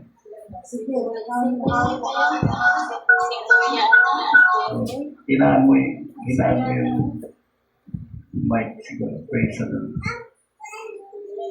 Ayan. Kumusta kuya? Buti na kontak kayo ngayon dyan. Maraming salamat sa ating mga Adonai. Patuloy niyang ibinibigay sa atin yung kalakasan, biyayang physical, at maging material, higit sa spiritual. No? Kaya pinagpapasalamat natin yan. I-mute yung para hindi mag-feedback yung i-mute. So, talagang napakasarap. Kung napakinggan natin mainam yung ating Bible study, napakasarap yung ating makilala ang tunay na aral ng ating Adonai. Walang duda na ang kanyang banal na espiritu is siyang nagtuturo sa mga tunay na mananampalataya upang sila hindi maligaw. Di ba? Kaya isang pasalamat yan sa ating mga Adonai. At pinagpapasalamat ka natin na kapiling natin sa pamamagitan ng internet, ating kapatid, yung ating mga anak, nandiyan din, at yung iba pa natin mga anak nandito, at mga apo, at yung ating hipag nandito rin. Pinagpapasalamat natin sa mga Adonai. At sana, malinaw ang dating dyan sa inyo. Alam natin na minsan humihina yung internet, pero hindi na kagaya ng dati nung nandun kami sa Mandaluyong na putol-putol yata. Dito pa malinaw yung internet natin. So, salamat sa ating mga Adonai. Binigyan tayo ng dako na kung sana'y pag nangaral is makarating doon sa mga iba't ibang dako na may dinaw ang mensahe. Kaya salamat sa mga Adonai. Na patuloy din tayong masyadong busy sa araw-araw at dyan ang mga Adonai na nagbibigay sa atin ng kalakasan dahil ng isang araw lang akala ko talagang pilay na yata ako. Pilay mo, nagbuhat lamang kami ng hardiplex. Aba, pagkatapos hindi na ako napakasakit, napakirot na talaga yung braso ko. Hindi ko na magamit pang martilyo para ako makahawak ng martilyo. Dalawang kamay na, yung isang pang direksyon lang ito. Wala siyang lakas at napakasakit. Sabi ko, napili na yan. Dahil ko sa binuhan na yung mabigat. Tapos nag-ayos pa ako sa likod. Sabi ko, mga nadalay, huwag yung pahintulutan na tumagal itong sakit na ito. O, nang isang araw, nagpapasalamat ako kahapon. Naipilos ko na, naibuhat ko na naman ulit. O, lalo kanina, gabi pa nga, naghugas ako dyan dahil maalikabok, grabe. Kaya nga, pinagpapasalamat natin yan. Sabi ko nga, ang kagalingan talaga ng gagaling sa mga dunay. Ang magawa, nakikita ninyo ako siguro. Dahil sa sobrang pag-aalala at pagkatrabaho, talagang namayat. Salamat pa rin sa mga dunay sa pagandun ng kalakasan, pinagkakalungan, at maging kagalingan sa pisikal. Kaya nga, mahirap talaga pag ang tao is tumatanda na, kumbaga nakikita na natin yung panahon na napakabilis na dumarating. No? Kaya nga sabi ko nga, dapat pagsikapan natin ang kaligtasan natin sapagkat tunay nga na hindi tayo bumabata, lalo na yung mga kababayan natin na kung saan is nasa edad na nasa seniority na. Yung iba talagang naghihintay na lang ng huling hininga. Subalit hindi pa rin sila naglilingkod sa mga nainuhin. Kaya ngayon kinanta natin kanina, kailan kaya maglilingkod sa Elohim, di ba? Dapat makinig kay Moises at sa mga propeta, sabi nga. Alam niyo yung sinulat ni Prophet Moises, mahalaga ito nga yung pinag-aaralan ng mga Israelites na sumunod sa ating mga Adonai. Hindi nila pinapalipas ang Sabat na hindi bumabasa ng Torah na sinasabi. No? Ito yung 5 books of Moshe. Tapos yung Haftarah, ito yung sa mga prophets. No? Kaya ito mahalaga mga minamahal dahil kinukuha yung study hanggang sa bagong tipan. Dito yung nagiging bunga, yung tayo ay maging kaaya-aya o kalugod-lugod sa mahal na Adonai. Di ba? Praise Adonai. O kaya nga yung ating parasya sa araw na ito, o yung Torah na sinasabi, ay makikita natin sa Numbers chapter 1 up to chapter 4. Chapter 1 verse 1 up to 4:20. Yan. Kung babasahin natin, yan yung ating parasya. At natapos na yung Leviticus last week.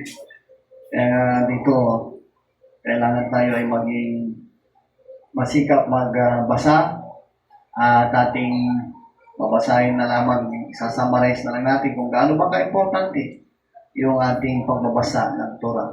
Kaya nang nangyari sa mayaman, at si Lazaro, na nung sila'y namatay, itong sikreto pa ni Lazaro, nag-aral siya ng Torah. Kahit sa anumang hirap, patuloy siyang bumabasa, pinag-aralan, nakikinig, at ito namang mayaman, hindi niya binigyan ng pansin, o kaya napunta siya sa Hades o impyerno. Si Lazaro naman napunta sa piling ni Amang Abraham.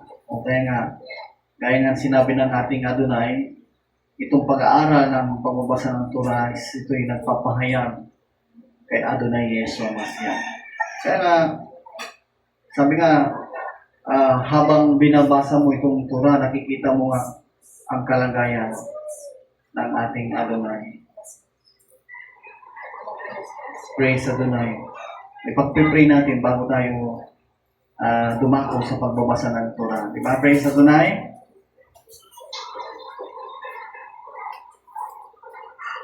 Blessed Adonai who is blessed. Blessed is Adonai who is blessed forever. Barukat Adonai Elohim, milikha olam, asher bakar banu mikhu, aming binatang ng ito. Blessed are you, Adonai, our Elohim, King of the universe, who choose us from all the peoples and give to us His Torah. Barukat Adonai notin na Torah. Blessed are you, Adonai, giver of the Torah. Ang ating parasya, gaya na nasabi ko kanina, nasa bilang na tayo, no? Numbers chapter 1 at 4, verse 20. So, hiningi natin sa mga Adonai, nabuksan natin kaisipan at maunawa natin. O, dakila namin Adonai Elohim, maraming salamat naman sa kami dadako sa pagbabasa ng Torah. Buksan niyo aming maunawaan at pagkaluban kami ng wisdom, knowledge, understanding na patuloy namin maunawaan ng mga bagay-bagay na nasulat dito. Maiwasan ang mga dapat iwasan at masunod naman ang dapat sundin. In the name of the Lord Jesus Mashiach, we pray. Praise Adonai. So dito mga kababayan ko, mga kapatid, tayo ay tunay nga na ginagabayan ng ating mga Adonai sa pamamagitan ng kanyang mga salita dito sa Torah. Ang number, sabi nga dito ang Adonai ay nagsalita kay Moises. Yan.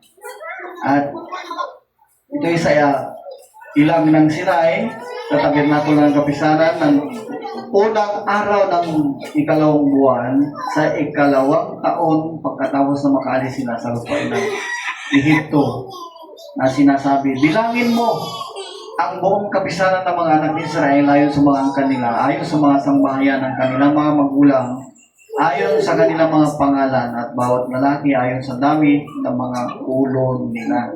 Praise Adonai. At mula sa 20 taong gulang, patanda, lahat ay makakalabas sa Israel sa pagtibaka. Nabibilangin ninyo at ni Aaron sila ayon sa kanilang mga kubo, at magsasama kayo ng isang lalaki ng bawat lipi na bawat isa'y pangulo sa bayan ng kanyang mga magulang. At ito ang mga pangalan ng mga lalaki na isasama sa inyo. Sa lipi ni Ruben, si Elisor, anak ni Sidior. Sa lipi ni Simeon, si Silomuel, na anak ni Sorisadal. Sa lipi ni Huda, si Naasun, na anak ni Aminadab. At sa lipi ni Isakar, si Nathaniel, na anak ni Suar. At sa lipi ni Zabulon, si Eliab, na anak ni Hilon. Sa mga anak ni Jose, sa lipi ni Ephraim, at si Elisama, na anak ni Amiot. Sa lipi ni Manases, si Gamaliel, na anak ni Pilason. At sa lipi ni Benjamin, sa Abidan, si Abidan, na anak ni Gideon. At sa lipi ni Dan, si Ahiser, na anak ni Amisadan. At sa lipi ni Aser, Tigel, na anak ni Okan. Sa lipi ni Gad, ang suko ng suko. Talagang binigyan sila ng bawat lipi, mayroong leader, mamumuno sa kanila. At ito yung nilagay sa kaayusan ng mga upang hindi sila halo-halo na walang kinikilala. Diba? Praise Adonai. Nasa ayos. At dinala ni Moises, si Aaron at mga lalaki ito na nagsaysay sa pamamagitan ng kanilang pangalan. At pinisan ang buong kapisanan ng unang araw ng kalawang buwan at kanilang sinaysay ang kanya-kanyang kamunuan o kanunuan ayon sa kanilang angkan, ayon sa mga sambayan ng kanilang mga magulang, ayon sa kanilang mga pangalan, mula sa 20 taong gulang na patanda ayon sa dami ng mga ulo nila. At kung paano iniutos ng Adonai kay Moises, gayon niya binilang sa ilang ng Sinai. Praise Adonai. So, ganyan. Kaya nga ito'y tinawag na bilang. Binilang. Ang 20 years sa Nabaw na inilabas nila sa Egypt. Praise Adonai. At dito sa verse 47, kung ating itatalon, ang mga Levita ayon sa lipi ng kanyang mga magulang ay hindi ibinilang sa kanila. Ang Levita na pinili ng Elohim para sa kanyang tabernakulo, hindi ibinilang doon sa binilang na 20 above na ikipagbaka. Kaya sila binilang, ano? Oh. Pero dito, sabi nga, sinalita na nga tunay kay Moises, na sinabi, ang libi lamang ni Libay, ang hindi mo bibilangin, hindi mo ilalahok ang bilang nila sa mga anak ni Israel, kundi ipapamahala mo sa mga Levita ang tabernakulo ng patutuo. Yan. At sabi nga dito, ang lahat ng kasangkapan niya lahat ng naukol doon, kanilang dadalhin. Ang tabernakulo at lahat ng kasangkapan niya at kanilang papangasiwaan at sila'y hahantong sa palibot ng tabernakulo. At pagkanilipat ang tabernakulo ay pagtatanggalin ng mga Levita at pagkaitatayo ang tabernakulo ay pag-ugnayin ng mga Levita at ang taga-ibang bayan na lumapit ay papatayin mo. Ganon katindi mga minamahal. Huwag ka makialam dito kung hindi ka Levita. Ganon no? Kaya masyadong stricto ang bilin sa mga Israelita kung tungkol doon sa paglilingkod nila sa mahal na Elohim. Diba? Illegal na pumasok na. Ha? Mayroon silang lisensya o kapahintulutan na ikaw ay papatayin dahil hindi ka Levita. Matindi, ano? Kaya dito mga minamahal, dapat makikita natin yung bagsik ng kautusan ng ating mahal na Adonai, Elohim, sa panahon ng paglabas nila o paglalakbay nila mula doon sa Egypt patungo sa lupain ng Kanaan na kanilang mamanahin. Di ba? Praise Adonai. O dito naman sa chapter 2, dito, bilang, sabi nga, sinalita na Adonai kay Moises at kay Aaron na sinasabi, ang mga anak ni Israel ay magsisitayo bawat lalaki sa siping ng kanyang sariling watawan na may tanda ng mga sangbahayan ng kanilang mga magulang. Sa tapat ng tabernakulo ng kapisanan ay tatayo sila sa palibot. At yaong tatayo sa dakong silanganan, sa dakong sinisikatan ng araw ay ang mga watawat ng kampamento ng Huda. Yan, pati positioning, mga Adonai din turo sa kanila. Diba? Ayon sa kanilang mga hubo at ang mga maging prinsipe sa mga anak ni Huda ay si Naason na anak ni Aminadab, kanyang hukbo at yung nangabilang sa kanila 74,600. Ito yung mga bilang na, diba? At yung nagsitayo sa siping niya ay ang lipi ni Isakar. Magiging prinsipe sa mga anak ni Isakar ay si Nathaniel na anak ni Soar. At ang kanyang hukbo at ang bilang niya ay yung 44,400. So makikita natin lahat mga bilang nila. Natagpo at sabi nga dito sa 33, ang mga Levita ay hindi binilang sa mga anak ni Israel gaya ng iniutos ng Adonai kay Moises. Gayon ginawa ng mga anak ni Israel. Ayon sa lahat ng iniutos ng Adonai kay Moises ay gayon. Sila humantong sa siping ng kanilang mga watawat at gayon sa sulong sa bawat isa ayon sa kanilang mga angkan, ayon sa mga sambahayan ng kanilang mga magulang. Okay, kaya dito mga kapatid, mga kababayan ko, kung ano ang bilin, yun ang sinusunod. Hindi yung gaya ng panahon natin ngayon na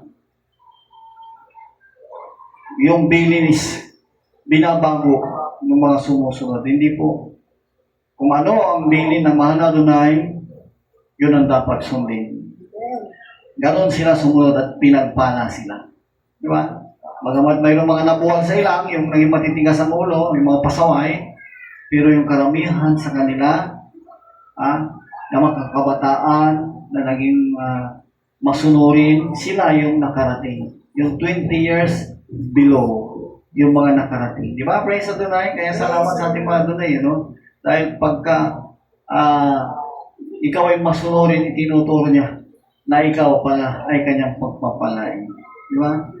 Dito sa chapter 3, itinuro din dito mga kapatid, sabi nga, ang lahi ni Aaron at ni Moises, ng araw na nagsalita Adonai kay Moises sa bundok ng Sinai, ito ang mga pangalan ng mga anak ni Aaron.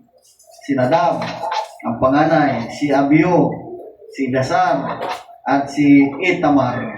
O, itong si Nadab at saka si Abiyo, alam natin na ang kinahantungan nila dahil sa katigasan ng kanilang ulo ay nangamatay lamang sila. Nang naiwan si Itamar, si Eleazar at saka si Itamar. Diba? Ito ang pangalan ng anak ni Aaron ng mga saserdote. Pinahiran ng langis na itinalaga upang makasiwa sa katungkulan ng saserdote. At sina dapat sa Abiyo ay nang namatay sa harap ng Adonai nang sila'y magandog ng ibang apoy sa harap ng Adonai. Yun. Pinakita ang kabaksikan naman ni Elohim sa pag-utos niya. Huwag maghandog ng iba. Hindi itinuro ng Elohim na ihandog. Naghandog ng apoy, namatay sila tuloy. Sinalita na Adonai kay Moises, sinabi, ilapit mo ang lipi ni Libay at ilagay mo sila sa harap ng Aaron na saserdote upang pangasiwaan nila siya at kanilang gaganapin ang kanyang katungkulan at ang katungkulan ng buong kapisanan sa harap ng tabernakulo ng kapisanan. Upang, sabi dito, isagawa ang paglilingkod sa tabernakulo. Yan. Kaya nga libitan lamang ang gagawa ng paglilingkod. Diba? At sabi nga dito, ingatan ang lahat ng kasangkapan ng tabernakulo ng kapisanan at ang katungkulan ng mga anak ni Israel upang isagawa ang paglilingkod sa tabernakulo.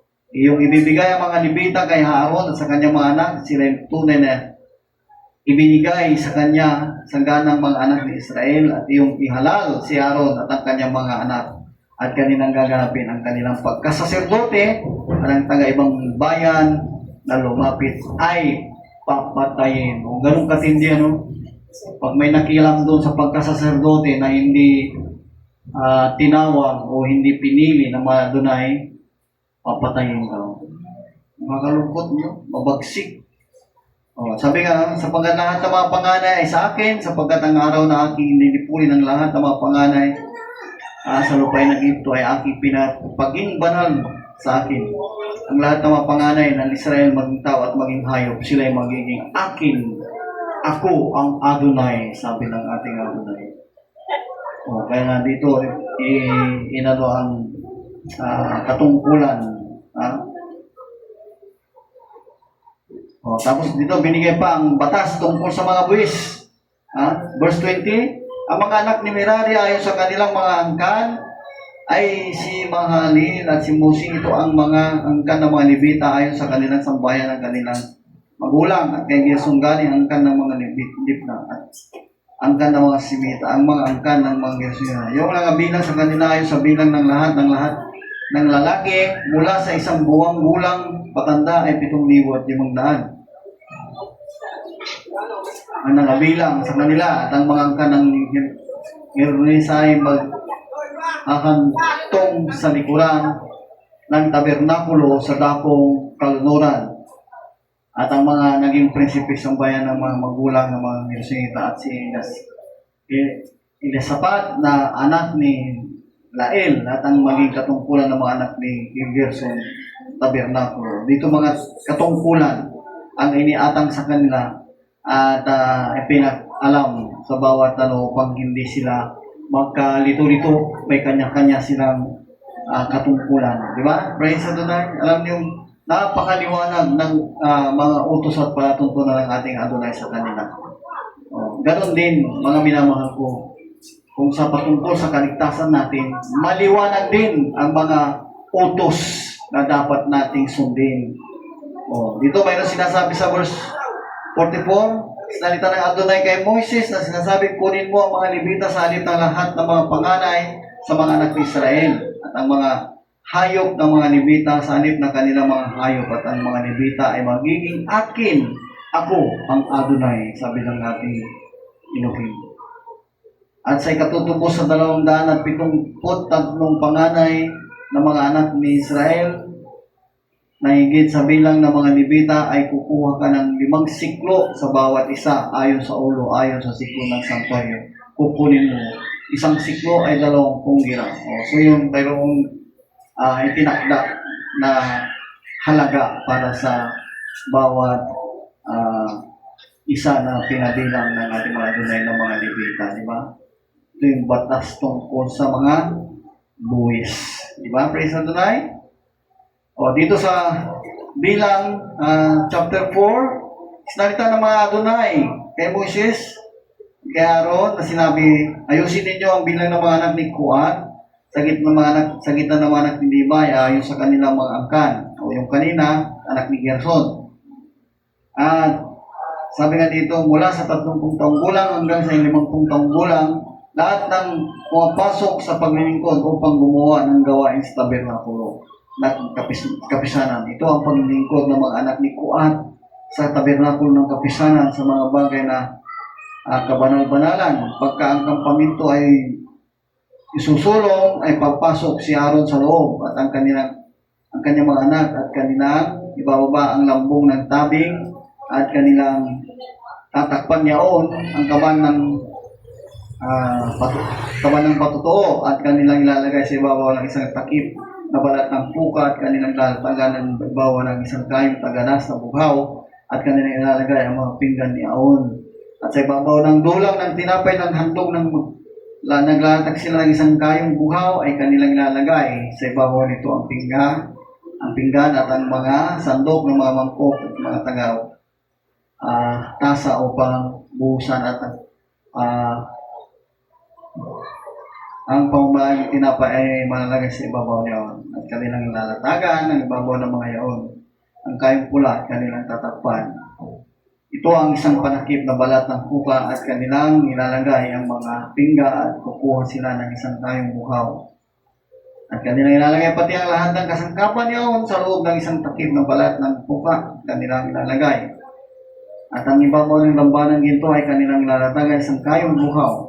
So ipinakita dito mga minamahal kung paano ibalot, ayusin ng lahat ng mga yon. At ang magbubuhat nito is yung mga anak ni Kohat. Yung mga anak ni Gerson, yung lahi ni Aaron, yung mga sacerdote, sila lang yung magbabalot. Pero iba ang bubuhat. At yung mga bubuhat, hindi nila pwedeng silipin o buksan yung kanilang binubuhat sapagkat mamamatay sila. Ganun katindi. Kaya nga, dito mga binawal ko no? Tayo'y pinagpala sa panahon natin ngayon sapagkat hindi na ganun katindi ang kaparusahan. Sa palatuntunan na iniutos ng ating Adonai. Yung agad-agad mamamatay kung nagkakamali. Gaya ni Abihu at saka si Nadab. Mamatay sila. Dahil sa hindi sila sumunod sa iniutos. No? Ngayon mapapala yung mga mananampalataya sapagkat sa kanilang pagsunod sa ating mga Adonai mayroong habang at biyaya na umiiral. Diba? Praise Adonai? Kung babasahin natin lahat ito, yung mga panuntunan ng patungkol sa lingkod sa tabernakulo, makikita natin mga minamahal na lahat magmula sa simula, paggawa, pag-ayos, mga materialis, tapos yung paglilingkod, lahat plano ng mga Elohim. Kompleto yan. Perfecto. Kaya yung katumbas niyan, yung kaligtasan din natin. Plano din ng mga Elohim yan kung paano maligtas ang mga taong makasalanan. Sila yung convert, magbalik loob sa mga Elohim. At dapat yan ay susundin. Walang ibang way, walang ibang daan, kundi ang ating Adonai Yeshua. Siya lamang ang magturo, siya lamang ang susundin. Lahat ng kapurihan, kapasalamatan, tanging sa Kanya lamang, sa ating mga Adonai. Siya noon, ngayon, magpakailaman. Sabi nga doon sa Hebrews 13:8, Yeshua Mashiach the same yesterday, today, and forever. Kaya nga mga minamahal ko, huwag niyong isipin na nabago ang patungkol sa kaligtasan. Kung paano dito napakahigpit ang turo dito sa Torah. Kahit na sabihin natin nasa biyaya at habag na tayo, may kahigpitan pa rin. Kailangan tayong makasunod. Sa lahat ng kapurihan, kapasalamatan, tanging sa ating mga Adonai, Elohim lang. Praise Adonai. In the name of Adonai, Yeshua Mashiach, tayo ay muli humingi ng gabay, patnubay, sa bawat kasama natin, pakinig ng Ebanghilyong ito. Alam natin na ang kamay ng mga Adonai ay sumating. Panghawakan tayo. Hanggang sa muli niyang pagbabalik, ingatan tayo. Sumampalataya kayo. Manalangin tayo muli. Dakilan namin doon ay Luhino.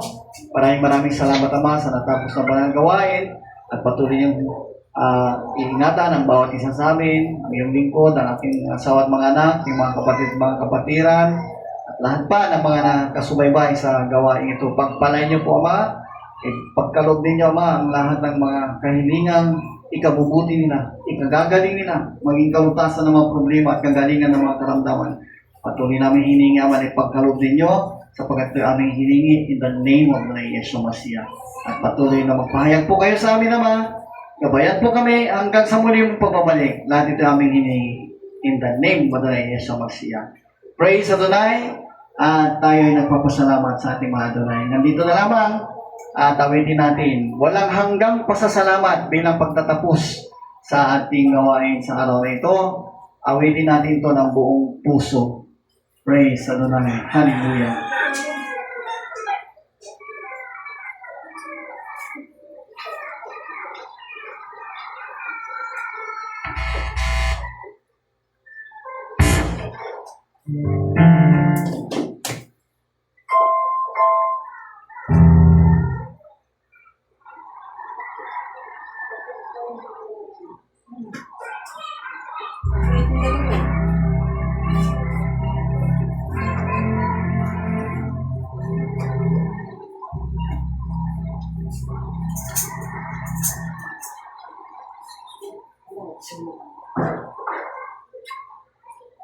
Praise Adonai.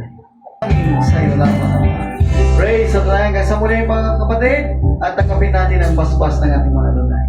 Yebarika, Adonai Meismerika, Yara Adonai Panabilika, Bihulika, Yes Adonai Panabilika, Bishulika Shalom. The Adonai bless you and keep you. The Adonai His face shine upon you. Be gracious to you. The Adonai lift up His countenance upon you and give you peace. Humayo tayo may kapayapaan at maging ilaw sa sanlibutan ito. In the name of Adonai Yeshua Masiah. Hanggang sa muli, at lahat ng kapurihan, kapasalamatan sa Kanya lamang. Praise Adonai, mahal tayo ng ating Adonai. Praise Adonai. Hanggang sa muli. Hallelujah, hallelujah.